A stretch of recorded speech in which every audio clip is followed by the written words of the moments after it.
नमस्कार। कल हमने देखा TQM के बारे में, जिसको हम बोलेंगे कि संपूर्ण गुणवत्ता प्रबंधन, बराबर है। उसमें एक लड़के ने मेरे को कल रात को बोला कि सर वो जो क्वालिटी नीति निर्धारण जो होता है ना, क्वालिटी नीति निर्धारण के बारे में उसको समझा नहीं। तो बात कैसी है, जैसे कि हम क्वालिटी की बात जब हम करते हैं तो क्वालिटी का अफेक्शंस कैसा आता है, तो क्वालिटी का अफेक्शंस वो आता है कि जो भी कोई उद्योग होगा, बराबर, जो भी कोई उद्योग होगा उस उद्योग में क्वालिटी के मामले में जिस प्रकार से नीति को तय किया होगा। देखो मैं क्या बोलता हूँ, हर एक घर की नीति अपनी अपनी नीति होती है, बराबर। कोई बहुत फ्री माइंड से रहते हैं, कोई बहुत फ्री माइंड से नहीं रहते हैं। तो उद्योग में या संस्था में जब भी कोई नीति को तय होता है वो तय के माध्यम से ही होता है, यानी हम उसको ये नहीं बोल सकते कि उसमें ऐसा हुआ वैसा हुआ वैसा हुआ वैसा। और दूसरी बात, सबसे महत्वपूर्ण बात, कि तुम्हारी वस्तु कैसी है ना, यानी उद्योग में आप वस्तु का जो भी कोई उत्पाद कर रहे हैं वो उत्पाद किस प्रकार से कर रहे हैं, वो क्वालिटी नीति निर्धारण के लिए सबसे महत्वपूर्ण है और तय होती है। उसी के बाद में हम क्वालिटी नियोजन के ऊपर में जाते हैं, बराबर। एक बार हमारी नीति तय हो गई तो उसके बाद में हम हमारे नियोजन के ऊपर में जाते हैं। और जैसे ही हमने नियोजन किए बराबर क्वालिटी कंट्रोल जिसको हम बोलेंगे, क्वालिटी नियंत्रण जिसको बोलेंगे, उसके ऊपर में जाएंगे। और जो भी नियंत्रित करते वक्त हमको ऐसा लगा कि नहीं वाह, अभी हमारे ये वस्तु में कुछ सुधार होना चाहिए। वस्तु में सुधार होना ही क्वालिटी सुधार है। हमने 4-5 बार चाय बनाने की हमने विधि को सीखा, बराबर है। लेकिन मैं ऐसा बोल नहीं सकता हूँ कि जिस व्यक्ति ने 1000 बार चाय बनाया होगा तो 1001वें वक्त में उसकी चाय अच्छी बनेगी। तो उसके लिए बहुत सारे फैक्टर्स होते हैं। कभी कभी उसके माइंड लेवल में ज़्यादा शक्कर गिर गई, होता है कभी कभी कि जो दूध देने वाले ने जो दूध दिया होगा, मिल्क दिया होगा, वो अच्छा नहीं होगा। तो ये बहुत सारे फैक्टर्स को अफेक्शंस करती है। तो जब भी हमने नियोजन किया, नियोजन करने के बाद में हमने नियंत्रण करने की कोशिश की और क्वालिटी सुधार ही वो वस्तु में सुधार है। हाँ, वस्तु का सुधार अलग से नहीं होता। वो लड़के का मेरे को बहुत एक अच्छा लगा प्रश्न कि सर हमने वस्तु में सुधार किया। वस्तु में सुधार करना ही हमारे क्वालिटी में सुधार करना है, बराबर है। हम चलते वक्त अगर हमको ऐसा लगता है कि हमारा चलना सही मायने से नहीं है और हमने धीरे धीरे हमारे चलने में अगर हमने सुधार किया तो हमने चलने में नियंत्रित किया, ऐसा हो जाएगा तो हमारी क्वालिटी सुधर गई, है ना। कोई ऐसे खड़े रहते वक्त ऐसे पैर को बहुत जोर जोर से हिलाते हैं, या बैठने के बाद में भी दोनों पैर बहुत जोर जोर से हिलाते हैं, बराबर है। तो वो पैर को नहीं हिलाना ही वो नियंत्रण है। और वो नियंत्रण करते वक्त उसने जो सुधार किया वो अपने आप में व्यक्तित्व में सुधार किया है। उसी प्रकार से वस्तुओं के अंतर्गत में व्यक्तित्व ही क्वालिटी है, ये बात ध्यान में रखना, ठीक है। चलो आगे, हाँ ठीक है, चलो देखो। उसके बाद में हम ये देखेंगे कि तनाव प्रबंधन। अभी क्वालिटी हो गया, बाद में बहुत सारी चीज़ें हमने परिवर्तन के बारे में सीखा। परिवर्तन को सीखते सीखते हमारे ऊपर में जो तनाव जो आता है वो तनाव का प्रबंधन होना बहुत ज़रूरी है। ऐसा बोला जाता है कि बॉर्न बेबी को आज के इसमें टेंशन फ्री बोला जाता है, लेकिन जब उसको भूख लगती है या फिर वो सुशी करता है तो वो भी टेंशन में आ जाता, क्योंकि उसको गिलापन उसको महसूस नहीं होता, उसको भूख महसूस नहीं होती करके वो रोता है ना। यानी कि भूख लगने के बाद में वो अपने आई को टेंशन देता है। देखो थोड़ा सा उसको मैचिंग में करना, तो वो अपने आई को टेंशन देता है, और आई को जब टेंशन आता है तो उसकी भूख या उसका जो भी कोई उसको नीड्स है वो नीड्स को वो कंप्लीट करता है। यानी एवरी व्यक्ति जो भी है सभी, यानी बॉर्न्स टू एंड तक, बराबर, सभी व्यक्ति कैसे हैं आज की इसमें तनावग्रस्त है। और आपको मैं बता दूं कि पिछले नियर अबाउट 17 महीनों से ऐसा कोई व्यक्ति नहीं है कि जो कोविड-19 से तनावग्रस्त नहीं है ना। अभी जैसे कि कल मैंने टाइम्स ऑफ इंडिया के पेज नंबर 3 पे पढ़ा, तो इतना सारा मार्च में और अप्रैल में व्यक्तियों की मृत्यु क्यों हुई, है ना। तो मेडिकल साइंस रिपोर्ट्स ने ये कहा कि आप जो तीसरे इसकी ड्रोन की जो आप बातें कर रहे हैं वो drone in the month of 10 मार्च में ही हुआ। यानी जो तीसरी जो लाट जो थी वो तीसरी लाट मार्च और अप्रैल में ही हो गई। देखो अभी मैंने पढ़ा, उसमें कितनी सत्यता है मुझे पता नहीं, क्योंकि मैं साइंस का या मेडिकल का मैं स्टूडेंट नहीं हूँ, ना मैं मेडिकल को जानता हूँ। लेकिन जो भी कोई एक्सपर्ट्स जो जिस प्रकार से बोलते हैं हम उसके ऊपर में विचार मंथन कर सकते हैं। और आपको बता दूँ, भारत में मार्च और अप्रैल के अंतर्गत में 776 डॉक्टरों की मौत हुई। You just imagine it, just imagine it. आंकड़ा दिया 776 ऑल ओवर इंडिया में। यानी आप सोचो कि डॉक्टर को भी ध्यान में नहीं आया, वो यूनिट को ध्यान में नहीं आया कि बेसिकली क्या हो रहा है। अभी आप मुझे एक बताइए, जब डॉक्टर की मृत्यु हो रही, वो सारे लोगों को बचाने की कोशिश कर रहे हैं, लेकिन उनकी मृत्यु हो रही तो तनावग्रस्त है, तनाव है, उसके लिए प्रबंधन होना चाहिए। यानी कि कोई भी छूटा नहीं। ये पिछले 16-17 महीने से हम जो देख रहे हैं उसमें कोई भी छूटा नहीं है, सभी जन कैसे है, तनावग्रस्त है।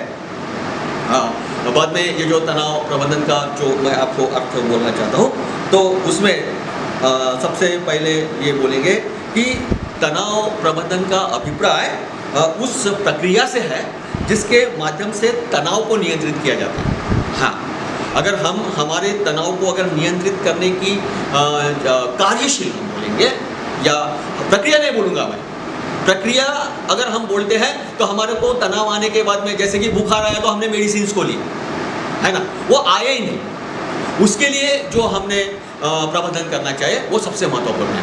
नहीं तो बुखार आने के बाद में जैसे हमने मेडिसिन लिया तो वो बुखार को हमने कंट्रोल किया, तो वैसे तनाव को कंट्रोल करने के लिए प्रक्रिया है, लेकिन वो अगर हमने रोज उसको अमल में लाया तो तनाव आएगा ही नहीं। आप तनाव मुक्त जिंदगी जीने की कोशिश करेंगे। सभी बोलते हैं कि बहुत नींद लेने से तनाव जाता है, मेरे को नहीं लगता कि बहुत सारी नींद लेने के बाद में तनाव जाता है, जागने के बाद में भी और तनाव आएगा, है ना। मैं मेरी बात कर रहा हूँ कि चलो भैया तनाव आया, स्ट्रेस आया, तो मैंने अपने हिसाब से मैं सो गया, बहुत सो गया, 1 घंटा और ज़्यादा सो गया, लेकिन 1 घंटे से जागने के बाद में और ज़्यादा आएगा। तो मेरा ये कहना है कि तनाव को मुक्त करने के लिए जो भी कोई समस्या है, वो समस्या को आप किस प्रकार से हलचल करते हैं, किस प्रकार से हैंडल करते हैं, किस प्रकार से उसको रोकने की कोशिश करते हैं, वो सबसे इम्पोर्टेंट है। तो आप तनाव मुक्त रहेंगे। उसके बाद में हम देखेंगे कि उसकी विशेषताएं क्या क्या है ना। तो विशेषता यह है कि यह वातावरण घटकों का कारण है या परिणाम है, बिल्कुल बराबर है। तो जो भी कोई घटक रहेंगे, जो भी कोई परिस्थितियाँ रहेगी, वातावरणीय परिस्थितियाँ जो भी रहेगी, अभी मैं पिछले वक्त में भी आपको एक बात बोला था कि वातावरण का मीनिंग भूकंप, उद्रेक, सुनामी, बाढ़ आना, ये तो हो गए। उसी के साथ साथ में राजकीय अगर कुछ चेंजेस होते हैं, सामाजिक बहुत बड़े पैगामी के रूप में चेंजेस होते हैं, एजुकेशनल सिस्टम्स में बहुत बड़े पैगामी के रूप में चेंजेस होते हैं, उसके बाद में मेडिकल ट्रिक्स में अगर बहुत बड़े पैगामी के रूप में चेंजेस होते हैं, तो अकस्मित आने वाला एक आदि कोई घटनाएं जो है वो बहुत बड़े पैगामी के रूप में चेंजेस होते हैं। तो ये सारे के सारे वातावरण के अंतर्गत में वो मोड़ा जाएगा, और वो जो अफेक्शंस जो है उसी से सबसे बड़ी स्ट्रेस आएगा। तो ये सबसे पहले विशेषता है। दूसरी बात, यह सकारात्मक अथवा नकारात्मक हो सकता है। अभी मैंने पिछले वक्त में बहुत बार मैंने ये बात बोला कि एक आदि व्यक्ति ने पैसे मांगा, और पैसे मांगने के बाद में हमने उसको नकारात्मक नहीं बोल दिया। अगर हमने उसको सकारात्मक हो बोल दिया तो वो सामने वाले के ऊपर में टेंशन नहीं आएगा, लेकिन जो जिसको देने का है उसके ऊपर में तनाव आएगा, उसके ऊपर टेंशन आएगा, और जिसको मिल रहे हैं वो फ्री हो जाएगा। देखो, और जब हम नकारात्मक बात बोलते हैं, ना देने वाले के लिए वो पॉजिटिव है, लेकिन जिसको वो पैसे नहीं मिल रहे हैं उसके लिए नकारात्मक है, यानी उसको बहुत तनाव आ जाएगा कि मैं अभी कैसा करूँ, बराबर है। तो सकारात्मक भूमिकाएं एवं नकारात्मक भूमिकाओं के अंतर्गत में भी तनाव आ सकता है, और ये दूसरी सबसे महत्वपूर्ण विशेषता है। तीसरा, यह अस्थायी अथवा दीर्घकालीन हो सकता है। हाँ, एक आधी टेंशन ऐसा होता है। तो जनरली जो लॉन्ग टर्म्स के लिए जो तनाव होता है वो पर्टिकुलर मेडिसिन और मेडिकल ट्रिक्स में होता है। एक आधी व्यक्ति को पैरालिसिस का अटैक आ गया, वो रात दिन यही सोचेगा कि अभी मैं कैसा करूं, या एक आधी व्यक्ति का एक्सीडेंट हो गया और उसके दोनों आंखें चली गई, है ना।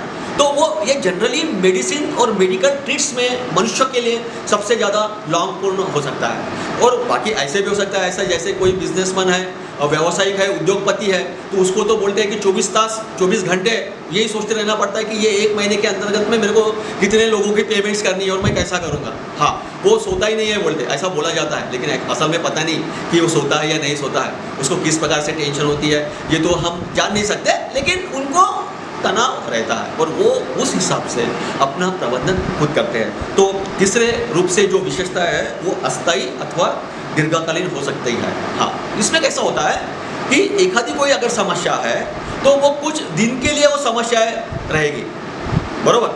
लेकिन कुछ समय के बाद में वो समस्या ऑटोमेटिकली कुछ भी हल नहीं निकलते हुए निकल जाएगी, वो अस्थायी होगी। लेकिन अगर बहुत दिन तक अगर वो चलती है तो वो सबसे बड़ी, अभी तो आपको पता है, मैं बार बार यही बोलता हूँ कि कोविड-19 का विशेषता यह है कि सबको पैरालाइज कर लिया, इतना तनाव, और ये सबसे महत्वपूर्ण विशेषता है क्योंकि वो कितने दिन चलेंगी वो नहीं बता सकते। कुछ लोग, कुछ साइंटिस्ट, कुछ विशेषज्ञ ऐसे बोलते हैं कि तीसरी लहर सितंबर, अक्टूबर, नवंबर, दिसंबर में आ सकती है। देखो, कल के पेपर में ये बोलता है कि वो आके गई, वो किसी को समझ में नहीं है। हाँ, ड्रोन, और ड्रोन का ही माइक्रोसिस जो बोलते हैं, जिसको हम ब्लैक फंगस या येलो फंगस जिसको हम बोलते हैं, वो उसी का रिएक्शन था, ऐसा बोला जाता है। लेकिन हम उसके लिए कुछ ऐसा बोल नहीं सकते, अस्थायी नहीं है लेकिन दीर्घकालीन हो सकता है। उसके बाद में सबसे महत्वपूर्ण विशेषता यह है कि ये संगठनों के लिए बहुत महत्वपूर्ण लागत के रूप में होता है, बराबर है। अगर कोई समस्याएं है तो संगठन में वो बहुत बड़े पैमाने के ऊपर में उसको देखा जाएगा और बहुत दिन तक देखा जाएगा। इसके फलस्वरूप अनेक तरह के विचलन आ सकते हैं। अभी तनाव के कारण कैसा होगा कि एक व्यक्ति विचलित हुआ अथवा उसको अंतर में देखे जा सकते हैं, जैसे हम उसको देखेंगे कि वो शारीरिक हुआ है, मनोवैज्ञानिक हुआ है या व्यवहारात्मक हुआ है। तो ये जो शारीरिक विचलन है ना, देखो आप अगर एक आदि व्यक्ति के ऊपर में अगर मेंटली अगर टेंशन है तो उसके चाल में लड़खड़ाहट हो जाती है, तो हम उससे समझ जाते हैं, उसका आवाज़ बहुत बड़े अच्छे पैगामे के ऊपर नहीं आता। और आपको मैं एक बात और बता दूँ कि अगर व्यक्ति टेंशन में है तो उसकी जो आवाज़ जो है गुस्से वाली आवाज़ हो जाती है, ध्यान में रखना। हाँ, वो अगर तनाव में है तो उसको कंट्रोल नहीं हो पाता और उसको लगता है कि मेरी ये जो बात है वो सभी ने सुनना चाहिए, इसलिए वो बहुत गुस्से में बात करता है। आपने देखा होगा जब दो व्यक्ति झगड़ा करते हैं ना, तो वो सामने वाले ने सुनना चाहिए, ऑलरेडी उसने धीरे बोला तो भी चलता, लेकिन वो बहुत जोर जोर से बोलता है। तो उसका मीनिंग ये होता है कि बेसिकली वो तनाव में है और उसको ऐसा लगता है कि मेरी जो बात है वो उसने सुनना चाहिए, इसलिए जो लाउड जो है, साउंड जो है, वो बहुत बड़े पैगामे में बढ़ता है और वो एक बहुत बड़ा तनाव का है। और उससे मेडिकल ट्रिक्स में ये बोला जाता है, उससे ब्रेन हैमरेज भी हो सकता है, ब्रेन की वेन्स भी टूट सकती है, उसको पैरालाइज भी हो सकता है। कभी कभी कैसा होता है कि अगर शुगर का अगर पेशेंट है और वो बहुत जोर से अगर किसी के ऊपर में गुस्सा करता है और रोज़ गुस्सा अगर करता है कोई भी कारण से, क्षुल्लक कारण से अगर गुस्सा करता है, तो डेफिनेटली उसका ब्रेन हैमरेज होना है और डेफिनेटली उसको पैरालाइज्ड होना है। तो वो थोड़ा सा धीरे धीरे बात करना, कभी कभी मैं भी बहुत जोर से आपको पढ़ा लेता हूँ, तो वो भी गलत है, ठीक है। हाँ, उसके बाद में यह व्यक्ति विशेष से संबंधित है। तनाव का प्रत्येक व्यक्ति अलग अलग प्रभाव पड़ता है। कुछ व्यक्तियों को सहन शक्ति जो है वो अधिक प्रमाण में होती है और कुछ उसको वो तनाव को कैसे निग्लिजिबल इन माइंड लेवल पे लेते हैं। लेकिन सबसे महत्वपूर्ण है कि यह व्यक्ति विशेष से संबंधित है, यानी कि इट इज़ द इंडिविजुअल्स जिसको हम बोलेंगे वो है। थोड़ी सी भी अगर सहन शक्ति नहीं होती तो उसको रोज़ दैनिक समस्याएं उसको आएगी। फिर हम देखेंगे उसके बाद में कि तनाव के प्रकार कौन से हैं। तो जनरली तनाव के दो ही प्रकार है, एक है ऑस्ट्रेस और दूसरा है डिस्ट्रेस। हाँ, एक है ऑस्ट्रेस और दूसरा है डिस्ट्रेस। तो ऑस्ट्रेस क्या है? एक ये ऐसा तनाव है जिसका होना जरूरी है। इसमें सकारात्मक प्रभाव जो होते हैं, जैसे कि परीक्षा के समय में जो भी कोई तनाव आएगा तो परीक्षा होने के बाद में वो ऑटोमेटिकली रिलीज हो जाएगा, है ना। वो पेपर्स पर्चे कैसे भी जाए, लेकिन वो एक पर्टिकुलर तक, यानी कि एग्ज़ाम स्टार्ट हो गई, जैसे हमने टाइम टेबल को देखा, तो टाइम टेबल को देखने के बाद में हमारे ऊपर में एक ओस्ट्रेस नाम का हमारे ऊपर में तनाव आते जाएगा।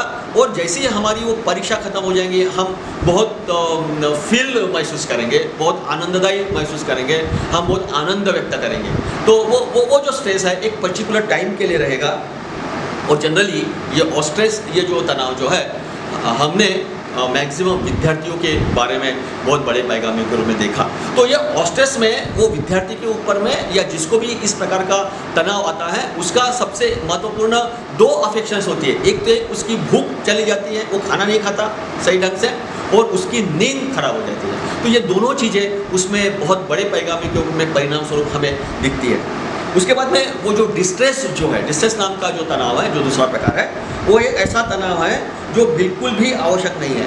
इसमें नकारात्मक परिणाम होते हैं। यानी कि आपने देखा होगा कि एक आधी हमको नौकरी है, हम कॉन्ट्रीब्यूटरी है, मैंने भी कॉन्ट्रीब्यूटरी नौकरी किया, बरोबर। तो कॉन्ट्रीब्यूटरी नौकरी में कैसा होता था कि अगर मैंने पढ़ाया तो मेरे को पैसे मिलते थे, बराबर।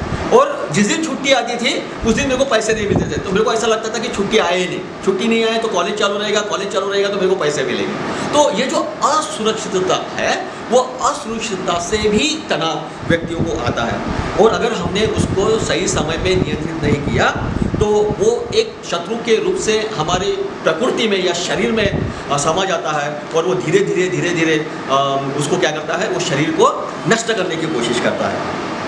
फिर हम ये देखेंगे कि तनाव के कारण कौन से हैं, बराबर है। तो सबसे महत्वपूर्ण है कि सबसे पहले जो तनाव है वो जो संगठनात्मक स्ट्रेस बोला जाता है, संगठनात्मक तनाव बोला जाता है। अभी संगठनात्मक तनाव जो है वो क्यों आता है ना। ऐसा कोई व्यक्ति नहीं है कि जो संगठन में काम करता हो, है ना। कर्मचारी अगर कोई भी पोस्ट में, उद्योग में काम कर रहा है, कोई भी विभाग में कर रहा है, तो भी वो एक संगठन के अंतर्गत में ही कार्य कर रहा है, ऐसा माना जाता है। तो संगठनात्मक स्ट्रेस जो है वो कौन से है, तो संगठनात्मक नीतियाँ किस प्रकार से, तुम्हारी पॉलिसी कैसी उससे भी तनाव आ सकता है। संगठनात्मक प्रक्रिया तुम्हारी कैसी है, तुम्हारी प्रोसेस कैसी है ना। एक आधी बार कैसा हो जाता है कि सबसे पहले कार्ड आया, अगर आप सही समय पे अगर कार्ड को अगर स्क्रैच नहीं करते हैं, जैसे आपने एटीएम में आप कार्ड लेके आपने अगर कोड नंबर डाला, इनपुट्स किया, पिन नंबर डाला, तो आपको बराबर पैसे मिल जाते हैं, अगर आपके पैसे वो बैंक में है, बैलेंस है तो, बराबर। उसी प्रकार से सबसे पहले उद्योग जगत में कार्ड स्क्रैच आया कि डूअर को अगर आपने कार्ड को स्क्रैच किया तो वो आपका समय नमूद करता था, है ना। तो ये एक पॉलिसी थी, एक प्रक्रिया थी। लेकिन अगर 1 मिनट भी अगर लेट हो जाते हैं तो भी तुम्हारा कार्ड को एक्सेप्ट नहीं करेगा, यानी आपका ड्यूटी गया, आपकी छुट्टी हो जाएगी उस दिन, बराबर। तो इस प्रक्रिया से भी स्ट्रेस आता है। 2 मिनट के लिए अगर हम लेट हो जाते हैं और हमारा पूरा दिन वो 2 मिनट की वजह से अगर हमारा नुकसान हो जाता है, क्योंकि ये संगठन की प्रोसेस है और हम उस प्रोसेस में 2 मिनट लेट हो गए तो वो हमारा दिन गया, तो इससे भी हमको तनाव आता है। संगठनात्मक ढांचा आपका किस प्रकार से है, वो हॉरिजॉन्टल व्यू पे काम कर रहा है या वर्टिकल व्यू पे काम कर रहा है, या लाइन एंड स्टॉप ऑर्गेनाइजेशंस की तरह से वो काम कर रहा है, या फिर लाइन ऑर्गेनाइजेशंस में काम कर रहा है, या फिर स्टॉप ऑर्गेनाइजेशन में काम कर रहा है। वो संगठन कैसा है, कर्मचारी संगठन है कि रेखा तथा कर्मचारी संगठन है। तो ये जो ढांचा जो है, ये ढांचा भी बहुत महत्वपूर्ण होता है संगठन में। आपका कार्य किस प्रकार से वो उद्योग जगत में हो रहा है, ये सबसे महत्वपूर्ण है। अगर हमने उस हिसाब से अगर नहीं रहा तो सभी कर्मचारी उसमें तनावग्रस्त हो जाएंगे। उसके बाद में काम की दशाएं जो होती है कि हमको हमारा पद क्या है और हमारे पद का विशेषता क्या है, हमको क्या कार्य करना है। ये दोनों चीज़ें बहुत बड़ी पैगामी के ऊपर में संगठनात्मक में आती है, ऑर्गेनाइजेशन में आती है। अगर हमने काम सही मायने से नहीं किया तो यानी कि हम वो बोलेंगे कि काम की दशाएं क्या है ना, बराबर है ना। अगर वो दशाएं अगर बराबर नहीं है, एक काम बताया और दूसरा काम क्यों नहीं किया। देखो ऑर्गेनाइजेशन में कैसा होता है, संगठन में कैसा होता है कि एक काम को दिया और वो बोलते हैं कि दूसरा काम क्यों नहीं किया। भाई 2 आंखें 2 हाथ है, एक वक्त में एक मनुष्य एक ही वक्त में एक ही कार्य करेगा, बराबर है ना। वो कार्य करेगा जो उसको लगेगा, जिसको बताया गया है, बराबर है। और हम उसको बोलेंगे कि ये समय में आपने ये काम क्यों नहीं किया, तो जो कार्य हमको बताया जाएगा उसी से हम काम करेंगे। यानी कि काम की जो भी कोई दशाएं जो है वो निश्चित होना चाहिए संगठन में, संगठनात्मक में। इसके वजह से सबसे ज़्यादा स्ट्रेस आएगा। फिर हम देखेंगे दूसरा कि व्यक्तिगत स्ट्रेस। अभी व्यक्तिगत स्ट्रेस कौन से है कि जॉब, आपका जॉब किस प्रकार से है, बराबर है। तो जॉब भी तनाव रहित रहना चाहिए, नहीं तो अगर ऐसा ही नहीं हो कि मैं काम पे जाऊँ ही नहीं, स्ट्रेस आता है तो काम पे जाऊँ ही नहीं, फिर वो क्या करेगा, उसको निगलेक्ट करने की कोशिश करेगा। तो जॉब भी हमारा कैसा होना चाहिए कि वो स्ट्रेसलेस होना चाहिए, लेकिन आज की इसमें ऐसा नहीं हो सकता। अनिश्चितता अभी सबसे महत्वपूर्ण बात है कि जो अनसर्टेनिटी है, क्योंकि भविष्य में जो हम काम कर रहे हैं जिससे हमें पैसा मिलता है वो अनिश्चितता के रूप में नहीं होना चाहिए। अगर वो अनिश्चितता के रूप में हो तो बहुत बड़ा तनाव पैदा हो जाएगा। जीवन परिवर्तन, अभी प्रत्येक व्यक्ति का प्राय है कि 2 वर्ग से होता है। एक बहुत धीमी गति से होता है, जैसे कि आयु का बढ़ना बराबर day by day, hours, 1 minute से चलता है, बराबर है। तथा द्वितीय कैसा रहेगा, वो बहुत तेज गति से चलेगा, बराबर है। तो वो ये कैसा होता है कि जो परिवर्तन धीमी गति से होता है तो वो तनाव डाल दिया है ना। अगर मैंने बोला कि मैं एग्जाम के वक्त में ही पढ़ाई करूंगा और ये जो स्पैन ऑफ द टाइम जो है मैंने बहुत अलग इसमें लगा दिया, तो डेफिनेटली वो बहुत हमको तनाव में आएगा। व्यक्तिगत विशेषताएं क्या क्या है, तो प्रत्येक व्यक्ति के कुछ विशेष गुण होते हैं। वो गुण इस बात को निर्धारण करते हैं कि कोई व्यक्ति कितनी शीघ्रता से अथवा कितनी देरी में तनाव में आता है। होता है ना ऐसा, बराबर है कि नहीं। अभी जैसे कि किसी ने अपमानास्पद बोल दिया, उसका अपमान करने की कोई इच्छा नहीं है, उसने एक हल्के इसमें भी बोल दिया, तो भी कैसा हो जाएगा, किस प्रकार से हो जाएगा कि वो एकदम से तनाव में आ जाएगा कि ये व्यक्ति ने मुझे ऐसा क्यों बोला। तो ये व्यक्तिगत विशेषताएं भी व्यक्तिगत तनाव के लिए कारणीभूत हो सकती है। उसके बाद में तीसरा जो है वो है समूह स्ट्रेस। अभी सभी व्यक्ति किसी न किसी समूह से जुड़े हुए हैं, बराबर है, और उस समूह व्यक्तियों का व्यवहार जो है वो गहरा प्रभाव डालता है ना, कि हम किस ग्रुप में हैं, बराबर है। कभी कभी ऐसा होता है कि ग्रुप अपने को हवा नहीं लगने देती कि वो अपने बारे में क्या कर रही है ना। इंडिविजुअल्स में और ग्रुप में ये होता है, और अपने को लगता है कि ये ग्रुप में हम हैं तो बहुत अच्छा है, हमारा बहुत डेवलपमेंट हो रहा है, लेकिन वैसा नहीं होता है। हमारी सोच उस वक्त में वो ग्रुप के बारे में अलग होती है, लेकिन हमारा जो अफेक्शंस जो है बहुत अलग इससे होती है। तो वो एक समूह स्ट्रेस उसी के वजह से आता है। समूह सदस्य का ना होना, है ना, हम जिस ग्रुप में हैं उसका हम सही में मेंबर है कि नहीं है ना, बराबर है कि नहीं। और वो मेंबर होना एक बहुत ज़रूरी है, और वो खुशीपूर्ण जीवन व्यतीत करने के लिए सबसे महत्वपूर्ण है। समूह संघर्ष, अभी जैसे कि प्रत्येक व्यक्ति किसी न किसी समूह से जुड़ा हुआ है, ऐसा होते होते वो अनेक समूह निर्माण होते हैं, और प्रत्येक समूह का सदस्य होते हैं। जब वो समूह अनेक व्यक्ति होते हैं तो उसमें अनेक विचारों की भिन्नता भी आएगी, और जैसे ही विचारों की भिन्नता आएगी तो अंदर से हमको वो स्ट्रेस आएगा। वातावरणीय स्ट्रेस, जैसे कि मैंने आपको बोला कि कोई राजकीय, सामाजिक, आर्थिक, शैक्षणिक अगर कुछ वातावरण अगर उसमें अगर चेंजेस हो जाते हैं तो निश्चित रूप से हमको स्ट्रेस आएगा। अभी वातावरणीय स्ट्रेस में कौन से आएंगे, आर्थिक दशाएं कैसी है व्यक्ति की, उसके बाद में राजनीतिक दशाएं कैसी है, अभी मैंने 1 मिनट पहले बोला, बाद में उसकी पारिवारिक दशाएं भी कैसी है, वो भी बहुत मायना रखती हैं, और बाद में वो श्रेणी संबंधी जिसको अपन बोलेंगे कि क्लास रिलेशंस कैसा है, वो भी एक बहुत बड़े पैगामे के ऊपर में भारत देश में ये होता है कि तुम किस क्लास से हो, बराबर है, और उस क्लास का बहुत बड़े पैगामे के ऊपर में अफेक्शंस होता है। कितना भी व्यक्ति कितना भी होशियार हो, लेकिन अगर वो क्लास में अगर नहीं हो तो उसको बहुत बड़े पैगाम के ऊपर में परेशानी होती है। जॉब संबंधी स्ट्रेस, अभी एक व्यक्ति के जॉब से संबंधित जो भी कोई तनाव है, जैसे कि घटिया ढंग से परिमाणित भूमिका निभाना, उसके बाद में मूल्य भिन्नताएं रहेगी, वैल्यूज डिफरेंसेस रहेगी, अधिक कार्यभार एवं समय सीमाएं रहेगी, उसके बाद में न्यून क्वालिटी का पर्यवेक्षण, यानी कि जैसे कि वो बहुत बड़े पैगामे के ऊपर में काम कर रहा है, लेकिन उसका पर्यवेक्षण करते वक्त या पर्यवेक्षण करते वक्त या उसका एनालिसिस करते वक्त वो कितना भी अच्छा रहे, उसको बुरे इसमें दिखाया जाए। अगर वो व्यक्ति अच्छा भी है तो भी उसको किस प्रकार से दिखाया जाए, बुरे से दिखाया जाए, यानी कि न्यून क्वालिटी पर्यवेक्षण करके उसको हम नीचे दिखा सकते हैं, तो इससे भी टेंशन आएगी। काम की पारस्परिक निर्भर प्रकृति, इंटरडिपेंडेंस नेचर ऑफ वर्क जिसको हम बोलते हैं, यानी कुछ जॉब इस प्रकृति के होते हैं कि एक व्यक्ति अपनी जॉब पूरी करने के लिए दूसरों पर निर्भर रहता है, डेफिनेटली, बरोबर। जैसे कि अभी आपको मेरे को क्लास को अटेंड करनी है, मेरे को आपको बताना है, लेकिन मेरे को कैमरा कैसा लगाना, वो कैसा करना वो नहीं आता, तो मैं दूसरे के ऊपर में डिपेंड्स हो गया, है ना। अगर वो व्यक्ति वहाँ पे नहीं है तो मेरे को स्ट्रेस आ जाएगा, बराबर है, मेरे को तनाव आ जाएगा। उसके बाद में निराश करने वाला वातावरण, उद्योग में या संस्था में इस प्रकार का अगर वातावरण है तो कोई भी व्यक्ति उच्च स्तर से लेकर तो निम्न स्तर तक कोई भी कर्मचारी, कोई भी व्यक्ति खुश नहीं रह सकता, वो निराश ही रहेगा। काम करेगा, कार्य करेगा, अपना दिया हुआ कार्य करेगा, लेकिन वो उत्साही मन से कार्य नहीं करेगा, वो हमेशा तनाव में ही कार्य करेगा। उसके बाद में हम देखेंगे कि उसकी पद्धतियाँ किस प्रकार से है। तो व्यक्ति की संबंधित पद्धतियाँ जिसको हम बोलेंगे कि व्यक्ति की संबंधित पद्धतियाँ जिसको हम बोलेंगे कि कैसा नियंत्रित करेगा, है ना। स्ट्रेस को हम कैसा नियंत्रित करें।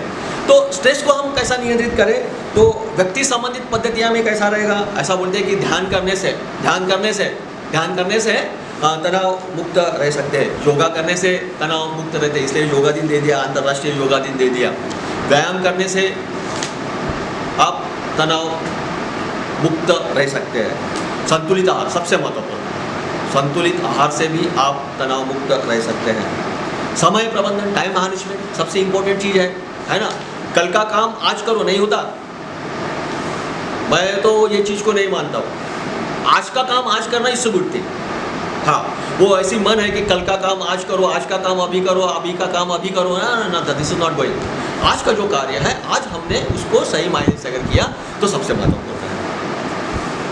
उसके बाद में संगठन से संबंधित पद्धतियाँ, कार्य संपन्नता रहना चाहिए, बाद में प्रशिक्षण उनको देना चाहिए, बाद में प्रबंधन में भागीदारी देना चाहिए, वर्कर्स पार्टिसिपेशन इन मैनेजमेंट जिसको हम बोलेंगे।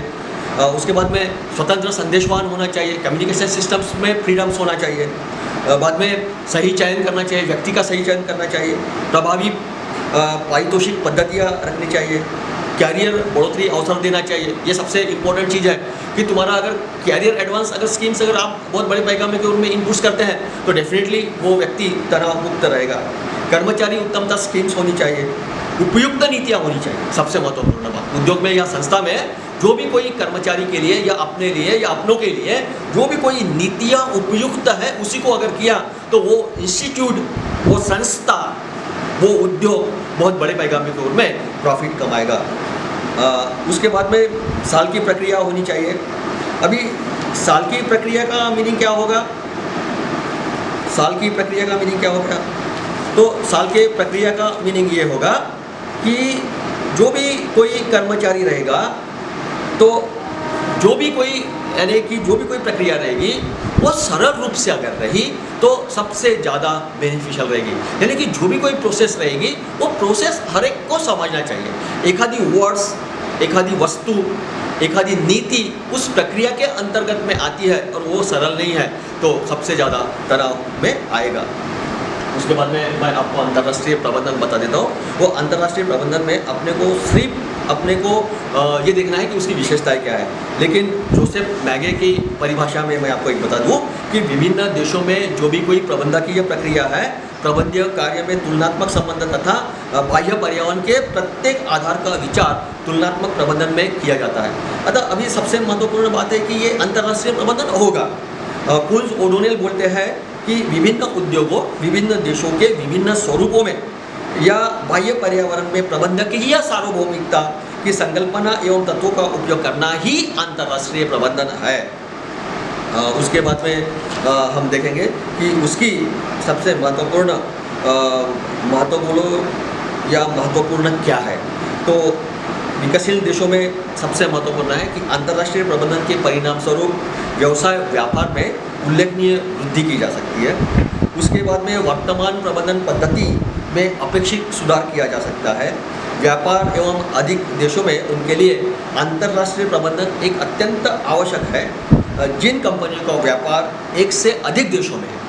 उसके बाद में अंतर्राष्ट्रीय प्रबंधन के विचारों का दृष्टिकोण विनिमय होने के साथ सामान्य स्तर पर कर्मचारियों की व्यक्तिगत भी सुधार किया जा सकता है।